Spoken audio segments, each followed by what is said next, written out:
Right now I'm just getting my palette ready. This is really hard to do one-handed, but I just use one of these palette knives. I don't have a razor blade or anything fancy. The paint comes off super easily, which is hard, yeah, super easily on this Paint Saver palette. So yeah, we're gonna get started and I'll show you guys my paint mixing in just a minute here after I scrape this off. As clean as I ever really get it. You know, kind of lazy that way, and just like any other artist, I've got this good old pickle jar that we're saving the scraps in. So look at all of that wasted paint. Yeah. Hey beautiful patrons, welcome back, or I guess I'm back, so I'm sorry it's been a few days. Today we're going to be finishing up this piece that we had started last week. It's all dry. We're going to start adding layers onto this one again. And then I'll just show you guys actually right now here. This is the sister piece. Metamorphosis. This one will be up for sale in the next, I'll be putting it for sale I guess in March. It'll be added to my shop. I want to wait until the whole collection is done and then kind of release them all together. Still got to get frames for them, but that's Metamorphosis. So she's our inspiration behind this piece. It's the first man that I've painted in quite some time, maybe even ever. So yeah, that's what we've got going on today. Hopefully I'm going to be able to finish this piece today. I've been kind of putting it off and here we are, let's do it. So I just cleaned off my palette, and yes, this is clean for me. I kind of don't want to waste all my time scraping all these little tiny splatter pieces. It's just not my jam. I'm not really into that. So I'm going to show you guys what I use for my paints, and I'm going to do a separate YouTube video about this, but I use this brand. It's Academy by Grumbacher. And I'm sure there are other really good quality paints, but I have loved this one. It's not one of those that's super expensive, but at the same time the pigment is beautiful, and especially on these gesso boards, highly recommend this brand of paint. So I'm just gonna, you guys can kind of see my palette here. So typically I already have the red undercoating on there. So I'm going to put a little bit on here just in case I need a little bit more of the red. So yeah, I don't have a specific style, and since I'm not using oils or like mixing a lot of different things, I just kind of go with the flow with it. And for our wolf, mostly grays and blacks. So we'll put a little bit of brown on here.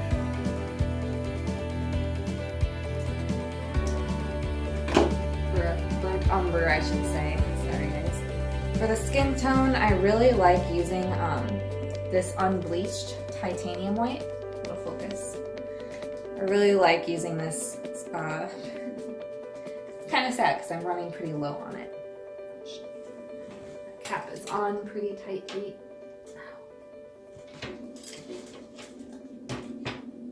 Yeah, that was on pretty tight. Good amount of that on there. And I also like to use this pale pink. Really hard to see the colors here guys, sorry. But I like to use that a lot for skin tones, kind of adding that rosy look. So we're gonna place that kind of right next to the unbleached titanium white. This brand is one that I've just had for a long time. It's simply Acrylic. I'm sure it's just a like kind of cheaper off-brand. Actually, don't quote me on that. I have no idea. But this one is Portrait Pink. And it's got like a really buttery consistency, so I love blending it with my skin tones. So a little bit on there as well. And then we are going to be using gold. I'm going to hold off on that for the moment though. And then this is the gray that I have. It's by Folk Art.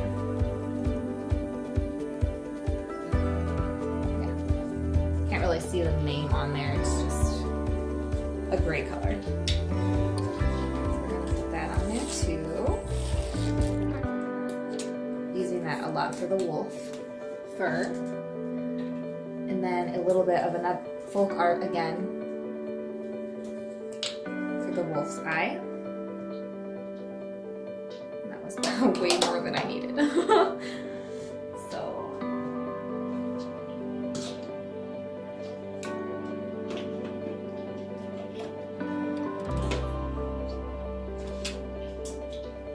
okay, guys, so how's everyone doing? It's Wednesday today and it's a snowy, blizzardy, just yuck outside. And I have some thunderstorm music playing in the background. It kind of relaxes me. Just a random YouTube video of thunderstorm sounds. I'm gonna pull up my reference photo. All right, my beautiful, amazing patrons, we're getting started here. Now, I want to apologize right off the bat because I definitely wanted to give you guys another video similar to the last video that I had done previously to this one. But the footage on my phone got screwed up and my camera kept dying, and this video would have been almost 3 hours in total time, and I'm just not sure that anybody could really sit and listen to me for 3 hours straight. I really don't see how that is possible at all. So, I mean, if you guys, if I do adopt you in the future and you do want to see videos that are longer and that long, then yeah, by all means, I'd be happy to upload those for you guys. But yeah, I'm still sadly speaking to an empty room right now. Sad face. Yeah, so this video is going to be about 35 minutes, and I feel like that is more than long enough for somebody to sit and listen to me trying to talk that long. So I had received a question a few days ago on my YouTube channel on one of the videos, and the question was asking why it is, or what the purpose is, for me placing down the red layer of watery paint in the beginning. And I thought that was a really good question because I actually didn't even notice that I did this until the longest time when I was watching my videos. I'm like just thinking to myself, wow, that really doesn't make a lot of sense because it doesn't seem like you can even see the red appear in the video later on. So yeah, the reason why, and there's probably like a more scholarly explanation for this, being as I didn't go to art school and I'm self-taught, everything that I do is just what I do because that's what I like to do. I mean, that's the simple answer. It may seem redundant to paint a thin layer of paint, just that you don't even end up seeing it really in the end and just gets covered up. But the reason I like to add those lighter, more watery layers in the beginning, I like them to be really thin because with the red, especially on the skin tones, you can really see, and it's hard, very, very, very hard in the videos to be able to tell. But when you look at the painting in real life, you can see those little bits of red hue that are peeking through in the painting. There are a lot of places that it looks like it gets completely covered up in the video, but in reality you can see the little, the little hints of red, and I think that combined with the skin tones, it makes for such a beautiful accent on the final piece.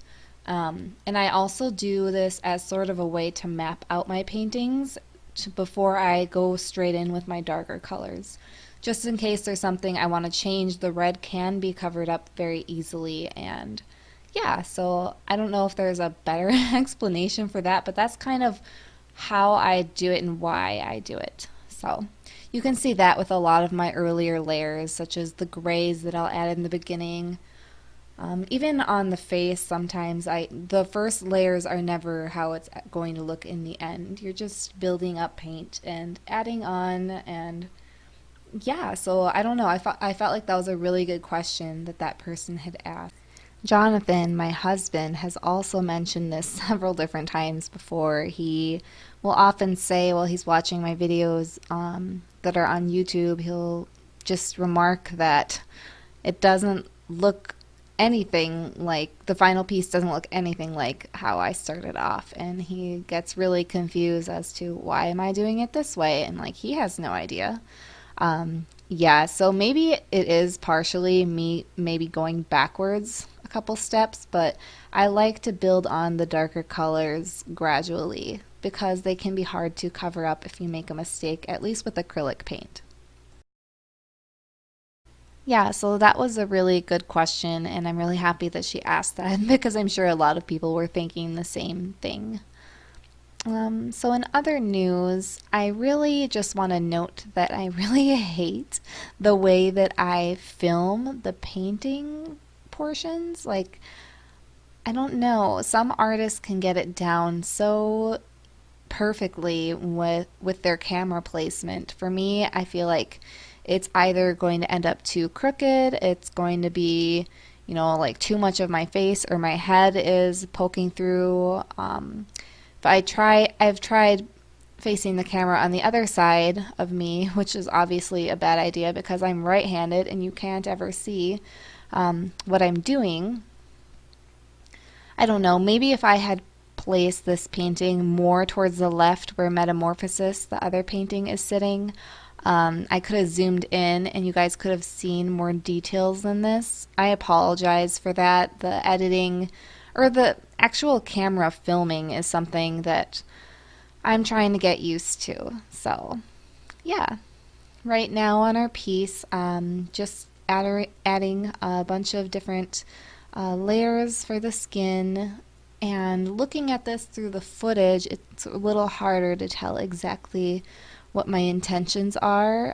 Right now, I believe I was building up the skin to all just be that fair tone, and then afterwards we're going to be adding shadows. So with the wolf, I really like to add husky like features onto them. If you guys have noticed, they're all not very wolf-like. Wolves often have I don't know, I don't want to say bland, but their fur patterns aren't usually as distinct as I like to make them. I mean, of course, it depends on the kind of wolf and everything, but I study my huskies quite often. They have no boundaries and no understanding of personal space, so they're always up in my face. And while they are, I like to look at their hair and their eyes and just the way that their anatomy, like I like to really observe it, which maybe I'm just a weirdo. I actually know I'm a weirdo, but yeah. So painting the fur is always something that's really fun for me. In the beginning, when I started painting wolves, I took a lot of time stroking each piece of hair singly, and it just took forever.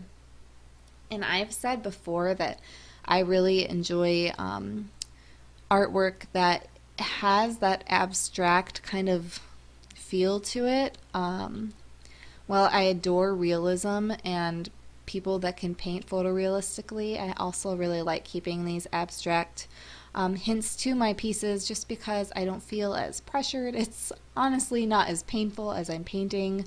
I like to do it for therapy, and if it's something that makes me want to go to therapy because of it, then that's something I really want to avoid.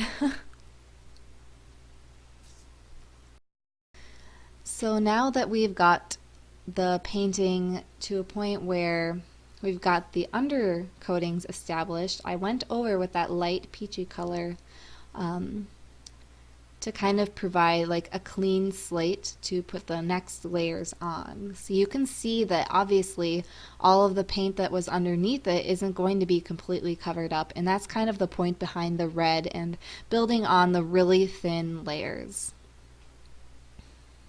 And the girl who asked it, her name is Jenny, and she's actually a really good friend of mine. So Jenny, if you're watching, this means that you're now a patron of mine, and I love you even more for that. So thank you for the question on my YouTube video and for your constant support. Love you so much, girl. So yeah, I hope you can see from watching more of the real-time, slowed down, at the very least, footage, how the or how the painting is complemented by doing the thin layers in the different colors. Right now you're going to see a prime example of how easy it is to make mistakes when you do use darker colors. So right now I was going in and I was starting to map out more of the definite, like, final features of the man's face here. And it wasn't until later that I noticed that the nose and the mouth just didn't look right. And I will be having to go back in and fix this. So this is kind of the one step forward, two steps back that we're doing right now, and you're gonna see that, but yeah, that's coming up, just so you guys know. So after I started mapping out the final features of the face, I wanted to establish where I wanted the beginning of the wolf hair to start, so that's where I put that darker gray color in. And now we're taking that peach, or that titanium white, and see, I had realized that it was off and started going in and trying to adjust and fix kind of that little whoopsie mistake right there. Yeah, so you see how many layers of paint it takes really to cover up those dark colored mistakes that you can make. Now, if I were painting with acrylic, or not acrylics, I'm sorry, if I was painting with oil painting, which is something I will be doing in the future, or trying out at least, I could have easily just wiped it away, grabbed some extra medium, and, you know, took that paint right off of my painting. So, I mean, that's a huge plus to oil painting, but it can be a good and a bad thing. When I'm using my acrylics, I really love how things dry so quickly, but it can be difficult when you're trying to mix colors and when you make a mistake. Paintings, they don't stay wet very long when you're using acrylics. So yeah, we kind of covered up that mistake, and I used that pink color, which looks absolutely beautiful on his lips, I have to say. He does look pretty gorgeous right now. The background started to really bug me. I just hate the look of kind of like that unfinished feeling. So I wanted the painting to feel a little bit more complete, even though there was still a lot that I had to do at this point. So I took a little break from the nose and the face area to touch up the background and give the face time to dry before I apply any more layers onto it. So yeah, that's what we're doing right now. And I love using this black color and seeing the strokes of the brush on the painting. It just looks so beautiful to me, and maybe that's just me being a weirdo and one of my weird fetishes. I don't know. So we cleaned off our black brush, or our brush a little bit, and we went in with some gray. And now for the shirt here, I was going to be actually wanted to make it all really dark gray and really full, but I decided that I liked more of the abstract, like, incomplete look where you could see a lot of the strokes. And I don't know if you guys know what I'm talking about, but in the painting you can tell, like, I didn't fill it in 100% on his jacket. I don't know, I just liked how it looked without having to do that. In my last video, when I had started, not really started, I guess, but when I had continued and shown you guys me adding the red layer, it's really the last video that I have here on Patreon, and the first one, actually. Yeah, that was confusing. Anyway, so in that video, I had asked you guys if you knew or had an idea of who I used as a reference photo for this painting. And right now, I feel like we're sort of starting to be able to tell a little bit more. I'm getting a lot of Dracula-like vibes from him, which, I don't know, I kind of like it, but kind of, like, the pink lip kind of creeps me out a little bit, to be completely honest. So I had talked to you guys about how I, like, used to paint each individual stroke of the wolf's hair, and that took so much time. So going in with that fan brush like I had did just a moment ago and creating the look of the hairs with individually but without doing it in each single stroke was a great trick that I learned. So yeah, I definitely recommend the fan brush when you're doing hair for wolves, animals, really whatever. I mean, wolves are the only animal that I have been painting. At least recently. I haven't painted other animals really in a long time, since my teenage years. So yeah, sorry, my brain is jumping all over the place.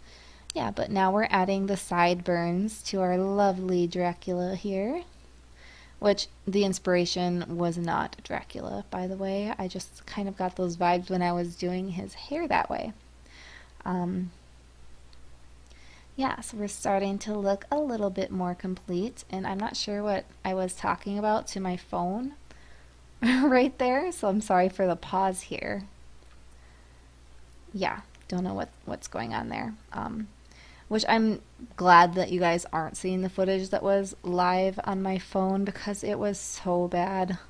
I had the phone sitting vertically, so to do a split screen you would have really just seen my face, and it just wasn't, I wasn't very smart when I was recording. And my screen was smudgy on the camera lens, so it just wasn't a very good quality. Yeah, and I'm also sorry that my big head is in the way right now. But we're starting to go in and we're adding the official details on his face. We're adding in his eyebrows, which I had said in the recording when it was live, real time, that I liked to wait to do eyebrows until the end, or at least wait until I do the darker color. Obviously, as I've already said, because it's easy to make mistakes and it's harder to cover up, but also because I don't know, it's one of those things that I just like waiting to do, because then it symbolizes to me the fact that, hey, we're getting there, the eyebrow's done. We're almost there, you guys. So yeah, I'm noticing about right now that the eyebrow looks really funky, so yeah, I took it and I'm fixing it. Sorry guys, sometimes the angle on the having my painting up on the easel is hard on my back and I can't really get in there and do those little tiny pencil-like strokes. So yeah, that's what I'm doing right now. I'm fixing the eye and adding in some of the darker elements to the eyelid and just really sensitive things such as his eyelashes. I just can't sit there in this angle of having the painting vertically and get it right because I have like clumsy hands and I'm a little bit shaky, so that's why I had to pull it from the easel like that. So yeah, I think, yeah, there we go. We're done with that now. It's hard to tell in the video and I apologize, but I added the little bit of darkness onto the top of the eye, and I know I threw in the eyelashes as well. So we're going in and we're cleaning up that eyebrow that I'd said that I'd screwed up on a little bit, making it look sharp and pretty. I definitely should not be a esthetician. That's what it's called, right? Yeah, I definitely should not be one of those. I can't ever even get my own eyebrows straight, so yeah. Sorry for the cutout there. I realized I had lost some footage. My camera, which I've said this before, but my camera likes to die or just stop recording at random portions, and it gets very annoying because then my videos are broken up into little segments and I've got to piece them together and then, you know, cut out the parts like right now where I'm sitting and kind of doing nothing and getting myself ready to paint again. So yeah, you missed the part where I think I took a brown, the burnt umber color, and I had mixed that with my peachy, I think it was like the soft pink color, and I had made those darker shadows that you see on the lips, by the nose and the outside of his jawline. Yeah, and we're going in, and I thought it just looked really crazy being that dark. And that's the whole underpainting thing as well. You put that lighter painting color over it, and I just cleaned it up a little bit and made it look a little bit less pink and kind of Halloween looking. So now we're taking a lighter gray color and we're going in and we're adding some details to our lovely gentleman's hair. I really like that silvery look in the hair, and I really like the maturity of this gentleman here. And initially when I was painting it, I had thought that it was too young looking and that his face just looked too young. I definitely think I accomplished the more mature look as far as his facial features. And looking at the two standing next to each other, I really do not think that they go well together, being brother and sister. I feel like they're some kind of beautiful couple that's that's getting their portrait taken at some kind of a masked ball or something like that. Or I see them as being transformed into their werewolf selves and they can see each other for who they really are. I just feel like it's sort of more of a romantic feeling than the whole brother and sister. So, yeah, I just wanted to clarify that really quick while my head is completely blocking the painting. Sorry about that, you guys. So we had established the final features of the face, and this is when I like to go in and kind of get creative and get crazy with my fun last details. So for the wolf's face, we're adding in that gold lining, and that's kind of what I used for Metamorphosis, the female painting next to him. That's kind of what I used to establish the point of transformation, and I really like the way it looked. So we're doing the same thing with our gentleman here, and we're adding little bits of gold around the wolf's fur, and kind of like reflections that are shining off on the hairs and the different angles and everything. So turning her to the side, you guys can really see that the light takes to the gold really beautifully, and looking at it in person at different angles makes it almost like it's one of those, it makes it feel like it's one of those old, gosh, I can't think of the name of it right now, but one of those old stickers that you'd get where it'd be two different pictures. When you turn it to the light, you'd see something, and then you turn it to the other side, you see something else. I don't know, maybe I'm crazy. If you guys know what I'm talking about, mention it in the comments so I don't feel insane. But yeah, so I really like the effects that the gold adds to these pieces. So we're going in, we're adding some more silver tones and some more gold tones to his hair, just making, giving it a little more depth and detail while still holding on to the abstract feeling. So right now we're going into with that silvery, dark gray silvery color, and we're adding in singular little strokes of hair onto the wolf, to the place where the transformation begins. All of those little details that it's really hard to see from this recording, so I'm gonna have to really figure out how to place my setup so that you guys can see a little more in depth. I get so excited to paint that when I set up my camera, I just look and make sure that it's showing the painting, and I think I'm good, but I really need to be zooming in, I think, a little bit further so you guys can see better details from now on. I know it'll be easier when I have smaller pieces, but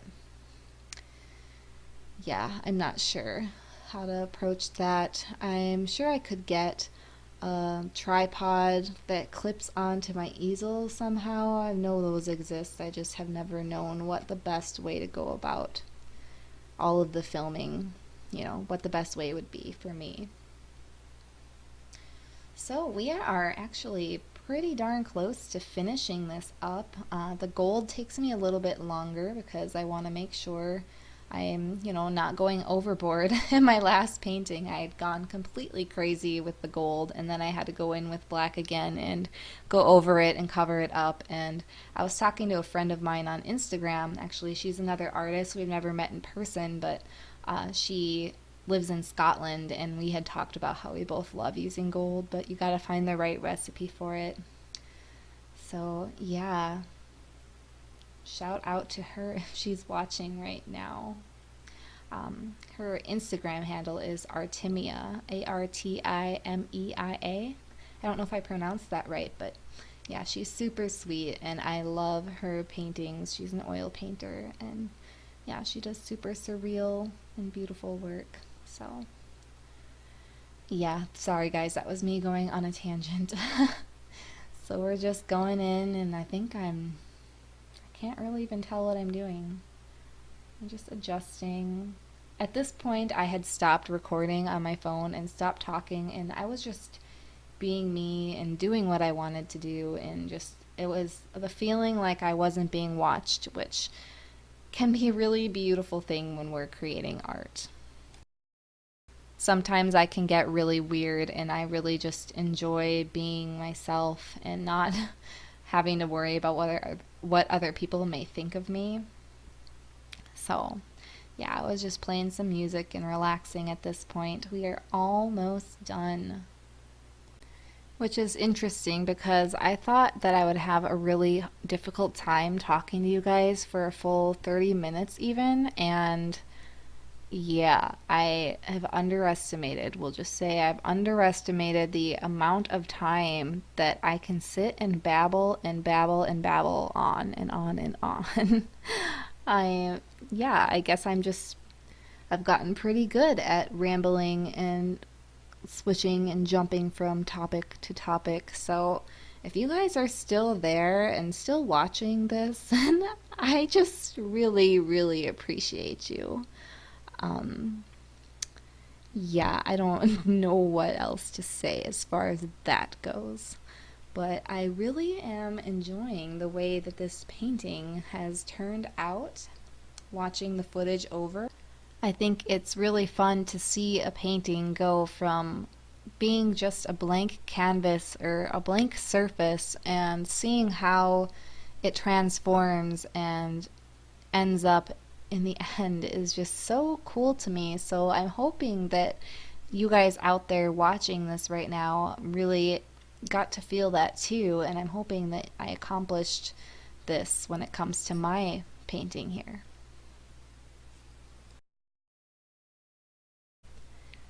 Since we're now reaching the very end of this piece, I thought that I would just go ahead and let you guys know who the inspiration was behind this painting. So if you haven't been able to guess, because it seems I keep getting distracted when I'm about to tell you, if you haven't been able to guess, the inspiration behind this painting was the man from Phantom of the Opera. That's right. If you were thinking Phantom of the Opera, then you are definitely right. I love that musical so, so much, and I had watched it the other day and I got so inspired, and it's something I've really been wanting to see in theater in person. Yeah, so by the mask on his face, I thought of this painting Metamorphosis, and I thought how cool would it be to create a piece to go alongside her, and I have to say that they do look quite stunning together. I don't believe that the film and seeing it on a screen is doing it justice at all. So yeah, I'm hoping to find some stunning frames for these two and show them proudly in a gallery, hopefully in the future. I'm starting to put together my portfolio so I can apply to some of the nicer galleries. So really crossing my fingers on all of that. Angelina Jolie and her role in Maleficent has been what the inspiration was for Metamorphosis on the left there. And now her beautiful partner piece was inspired by Gerard Butler from The Phantom of the Opera.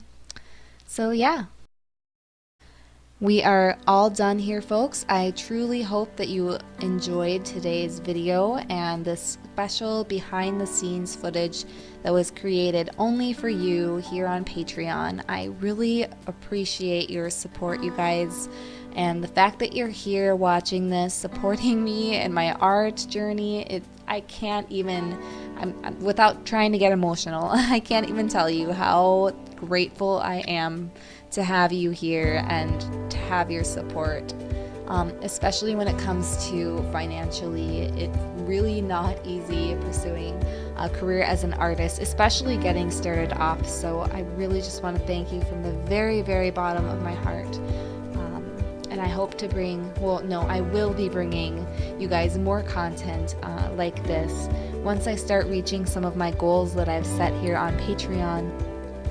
Then I can start adding more and more features and rewards and more content and time put into Patreon. But right now, since I am very scarce on supporters here, I have to spread time out doing other things as well. So yeah, thank you again so much, you guys. I hope you enjoyed it, and I'll be seeing you guys in the next one. Have a great weekend and happy Friday.